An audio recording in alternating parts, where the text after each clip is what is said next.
Good morning, Professor Spooner. How are you today? Good morning, Frank. How are you? This is one of those rare weekends where there's no football in the United States, so everybody will be tuned in to watch our broadcast. I'm afraid I don't even notice when there is football, but still, only when there's cricket. Okay. Anyway, what I wanted to talk about today was inspired by the weekly cartoon in The Economist. I don't know whether you're aware that The Economist that comes out every Saturday starts off with a two-page summary of what's the world news of the past week and a cartoon about it. What the, And this week's cartoon, that is, it was published a week ago today, is two people representing the US and the UK on skis at the top of a hill, skiing down the hill out of democracy. uh, that's Uh, out of. and with a legend at the bottom, something like it's faster and faster or something like that.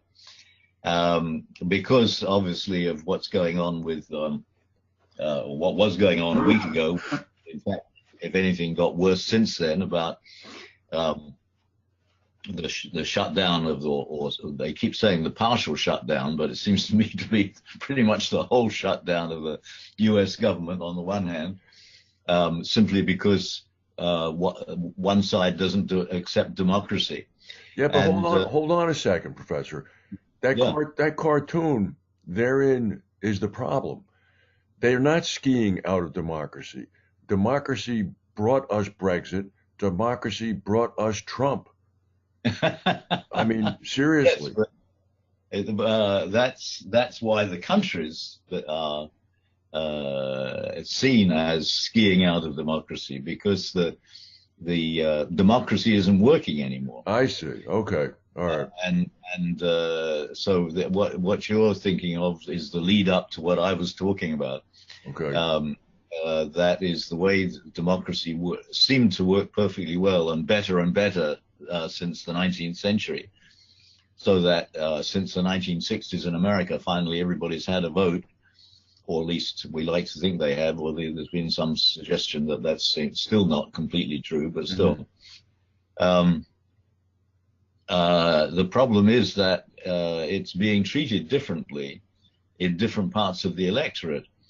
Anyway, that's one thing. The next thing is that the Guardian has an article today saying that signed by, I think, 30 intellectuals, an amazing group of people, but then it's typical of the sort of thing that the Guardian does, saying that Europe is falling apart.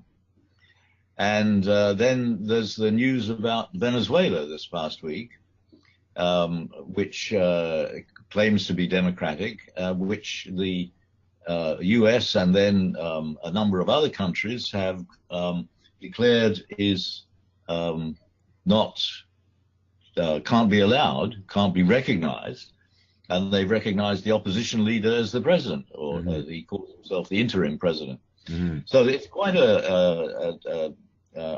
what should I say? It's quite a significant week, illustrating a number of things that we've talked about before, but not seen such good examples of. I don't think. What what Um, what what do you make of the suggestions of the signatories of that letter that Europe is falling apart? What do you actually think about that? Is that a concern? Because when I look at it, I look at the people who perhaps are under the age of 40, who have known nothing but an integrated Europe, free access across borders, ability to live anywhere they wish, who I think are horrified by the idea of a broken up European entity. And I'm pretty sanguine about the prospects of Europe, actually. I think that the whole and so am I. But the whole problem is a problem of how to organize. Hmm. I think Europe is the biggest weakness of the European enterprise is the way it's organized, not the spirit behind it. Hmm. And the problem is that as the global population continues to increase, even though it's not increasing so much now as it was, and more and more people are interacting with each other because of globalization. We're becoming much more like a global. We're still not a global community, and I'm not sure we ever will be, but we're certainly space distance is much less significant in the way everything works than it used to be. The forms of organization that we thought were ideal, that go back to the beginnings in the 17th century, that gradually led to the organization of the world in terms of so-called nation states, and each one with a democratically elected government, just aren't working anymore in the way that we expect them to work. And we have really no other way we've no idea of how to improve them. And yet at the same time, we're getting together and teaming up against countries that aren't doing it in the way we think they ought to. Right. So, I mean, the whole idea, what started the nation state with the Treaty of Westphalia in 1648 was that no country should interfere in any other country. And now, in order to maintain democracy, we've decided we must interfere, which is ironic. Well, that leads us right up to Venezuela then. Yeah. So, and Venezuela is the most significant case, but there are similar things going on elsewhere. I mean, there's been a lot of criticism of electoral processes in other countries as well. So one wonders then what the next step is likely to be. Because on the one hand, Macron and Merkel have got together and reinforced their they definitely underscored their commitment to the European Union. Yeah. And in a way, it all began with France and Germany, and de Gaulle saying that everything has to start with, I forget what his actual words were, but something about everything has to start with France and Germany agreeing with each other. Well, it's all back to the Coal and Steel Pact back in 1951. Yeah. It was 6 years after the guns fell silent that they actually signed an economic agreement. Sort of amazing. And of course, de Gaulle said we shouldn't let England in because England won't belong. Well, in retrospect, he might be correct. Exactly. Yeah. He knew what he was doing, having spent the war in England. Yes. But now, of course, the prospect is of Europe getting larger, because now we have a recognized state of Northern Macedonia. Yes. Recognized by Greece and the other Balkan countries. That will almost certainly be admitted into Europe and into NATO. And even though the president of the US seems to want Putin to be and Russia to be invited to join NATO, I don't think that's likely to happen.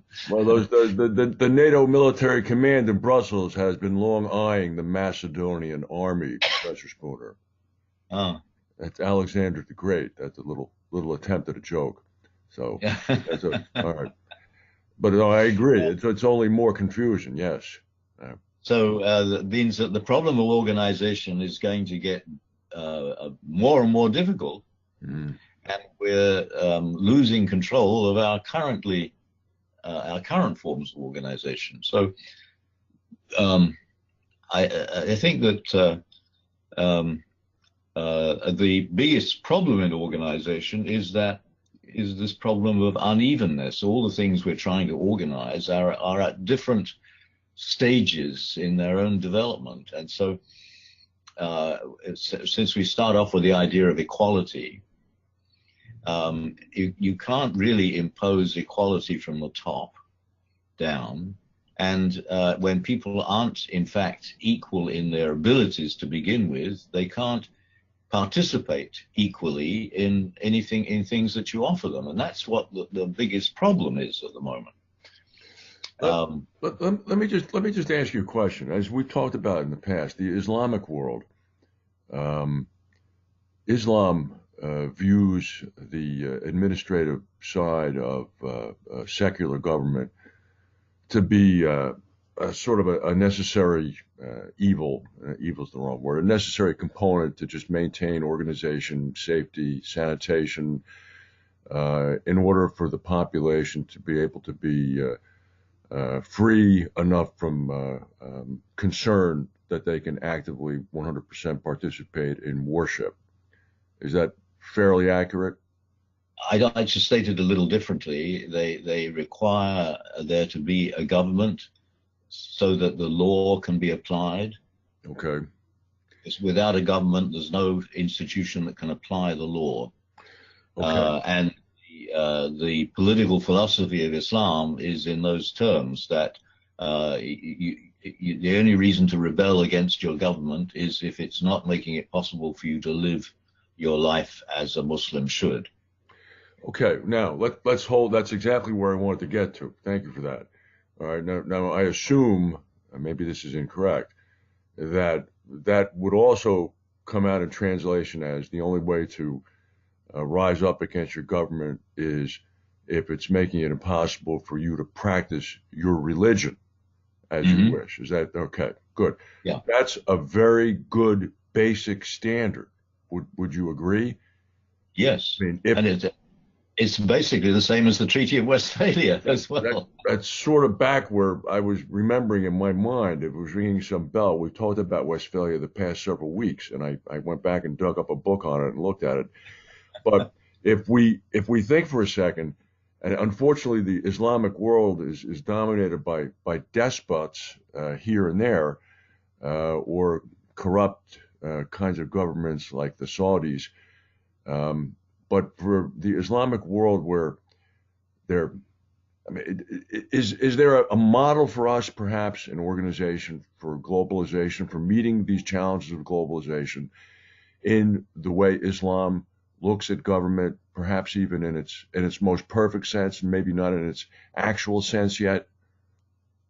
Well, the most interesting thing that's happened in recent history, which is not recognized, is the contribution of Khomeini and the establishment of the Islamic Republic of Iran, because Iran is a democratic country. The Mm-hmm. government is democratically elected. And Khomeini worked out 30, 40, 35 years before the revolution, before he was able to do anything about it, how a democratically elected government could be the right sort of government for an Islamic state. And the idea is that the government is democratically elected, but the senior scholar of Islamic law makes sure that every decision that they make is in tune with Islamic law. Right. And that's role of the supreme leader, Right. now Khamenei. Right.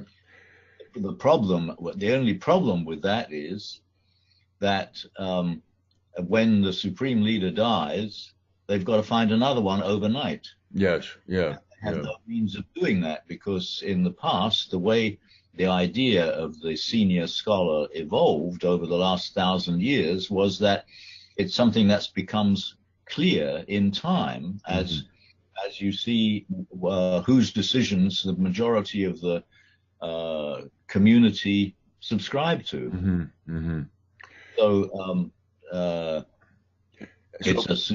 it's very much an improvement on the model, but the procedures are not fully worked out yet. And then if we were to try to translate that out beyond an Islamic model, would we then be talking about sort of a high court of review of representatives from major religions? Very, very, very interesting. A Supreme Court of 9 members representing the global religions. Just exactly how we would get them nominated globally, I don't know. But as we become more and more globally aware of each other,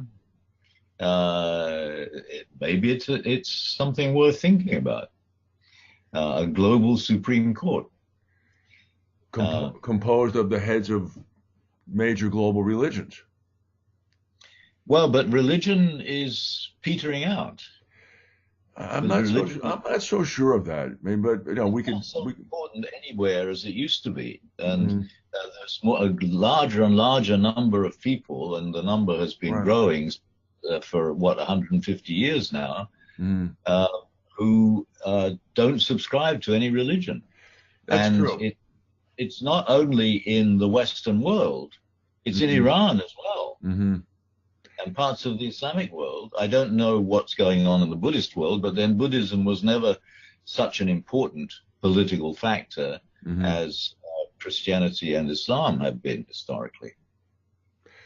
Well, this is very interesting, because if I've always thought of that model. I think back to the Caliphate in the 7th and 8th and 9th centuries, with such a vast expanse of land and so many nationalities and peoples and cultures, and how utterly peaceful it was for so many centuries and generations. And I keep thinking to myself, how did they pull that off? How did they actually do that? And it wasn't really that peaceful. It wasn't? No, there was a lot of, it just wasn't large scale war. Okay. But a lot of fighting. There was a lot of bumping going on between nationalities and cultures?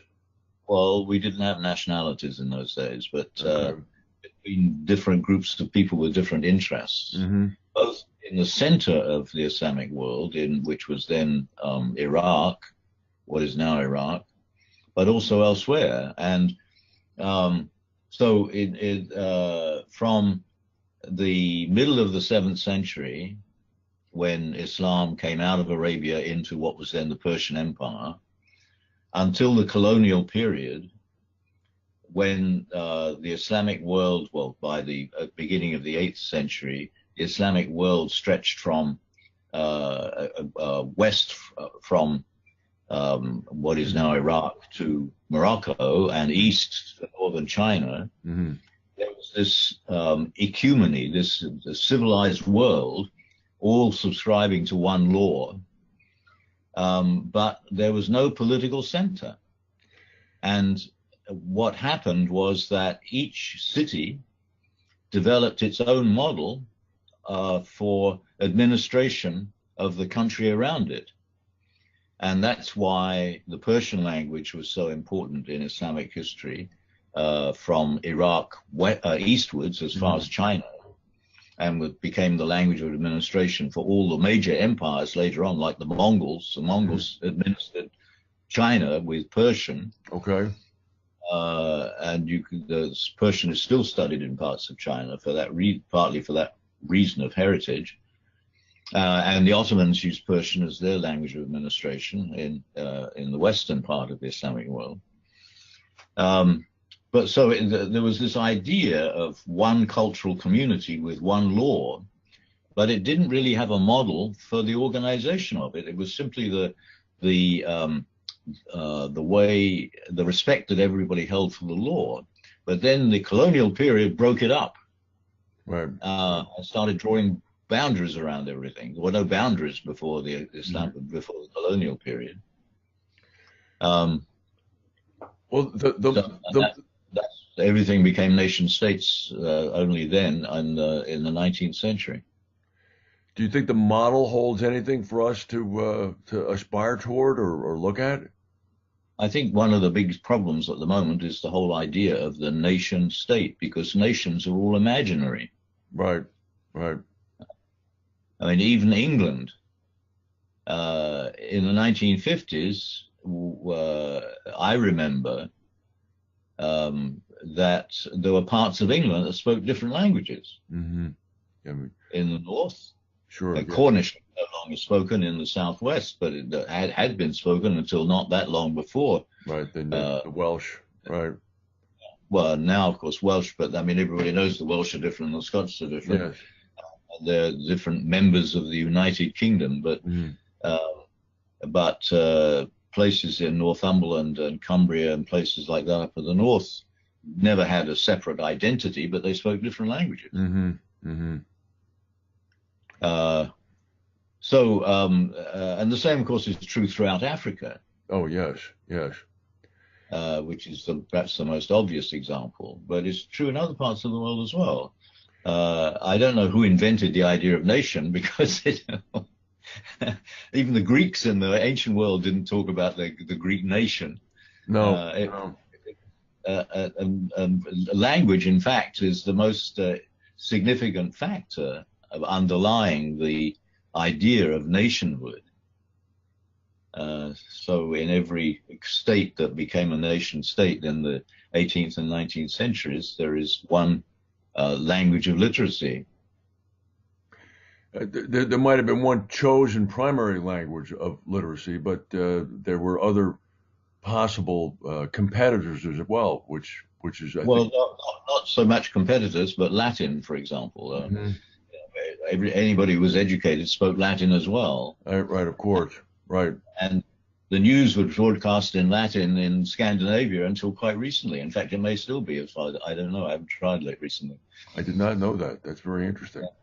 Yeah. Well, we should probably stop there, but that's maybe a good thing to start with, talking about language. As far as I know, you have a good background in that, and have written a number of articles and books, so we'd be interested in talking about that. Yeah. All right. Well, Professor Spooner, thank you very much, and we'll look forward to seeing you again. Bye.